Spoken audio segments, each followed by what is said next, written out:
Welcome to Screen Hollywood, the home of movie news and entertainment. Don't forget to like, share, and subscribe. Marvel and Ali's arduous endeavor to bring The Vampire Hunter back to screens may end up making its current 2025 release, as a new scoop suggests. It comes from Jeff Snyder, co-host of the Hot Mic podcast. Snyder has learned that the upcoming Blade will return to the series foundation and is set to film in Mexico this summer. They have just one goal in mind: to go back to the dark, gothic style of Blade that made the 90s film so successful. To slaughter vampires. As per the most recent rumors circulated by Comic Basics and ex-users like Alex from CC, the film is taking a different turn due to script revisions. The word had got out that the new Blade reboot was in production hell, with silly scripts, behind-the-scenes fights and disputes, walkouts, and much more. Things got so bad the whole production temporarily got cancelled so they could regroup. Ridiculous woke storylines began to leak, one of which being Lilith and the Ebony Blade were part of the story. Mia Goth was going to be the antagonist. She would attempt to produce a race of daywalkers by using the Black Knight's mystic weapon and Blade's daughter's blood. At first, it was assumed that Black Knight and Blade's daughter would appear. The latter's entrance in a post-credit scene seems to be hinted to in Eternals. However, Kit Harington, who plays Dane Whitman, refuted this theory. The Game of Thrones star said, "But I'm not sure. To be honest, there are currently no plans in motion. I would be thrilled if they choose to use the character in something, even if it were a single project. However, I don't think it's scheduled right now," Harington stated, as reported by Comic Basics and Screen Rant. Since Avengers Endgame, Marvel has lacked a steady creative lead, and Eternals didn't inspire much faith in the cobbled-together plot. Emphasis was placed on shallow, unconvincing female characters, giving rise to the derided MCU. Blade didn't seem to have any immunity. It was rumored that, like most action heroes from Marvel and Disney, he will become irrelevant after this next outing and lose importance in favor of his daughter. It is said that if she had replaced him, things might have gone worse. This did not sit well with Mahershala Ali, with reports stating he was furious with the scripts.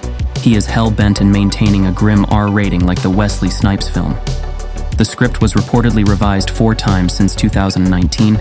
He has been linked to the role of Blade, replacing Wesley Snipes. It was then planned for release in 2023. Ali has a prominent reputation in Hollywood. We think he is taking a major risk in taking on the iconic role. If the Blade reboot ends up tanking, his face will be all over the production. Ali is correct to be concerned with the production. Marvel has their work cut out to outdo the Snipes version. Stephen Dorff, who played an awesome villain and nemesis to Blade in the original film, gave a ruthless assessment of Marvel and the Blade remake, stating, "Our version can't be bested. Marvel will screw it up. There's no need to make it again." Stephen Dorff has a good case. The original Blade movie was way ahead of its time when released in the 90s. Director Stephen Norrington delighted audiences with a dark, slick vision of the Vampire Hunter, with a great story and stunning visuals.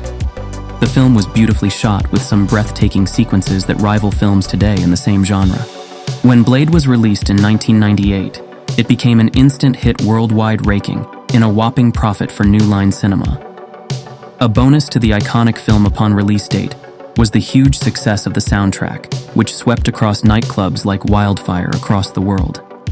However, the biggest surprise with the Blade success was the character Deacon Frost, played by Stephen Dorff. The Frost character became an iconic villain overnight, with his ultra-cool and slick look and ferocious personality.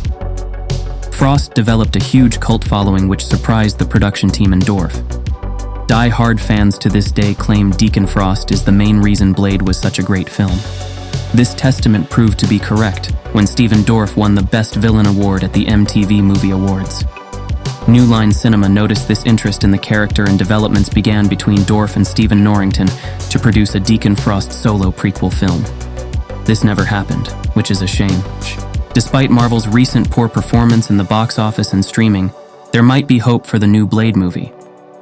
With recent information being released that Deadpool will be R-rated, it appears Marvel is starting to wake up to the fact that, if they stay woke, they will definitely go broke.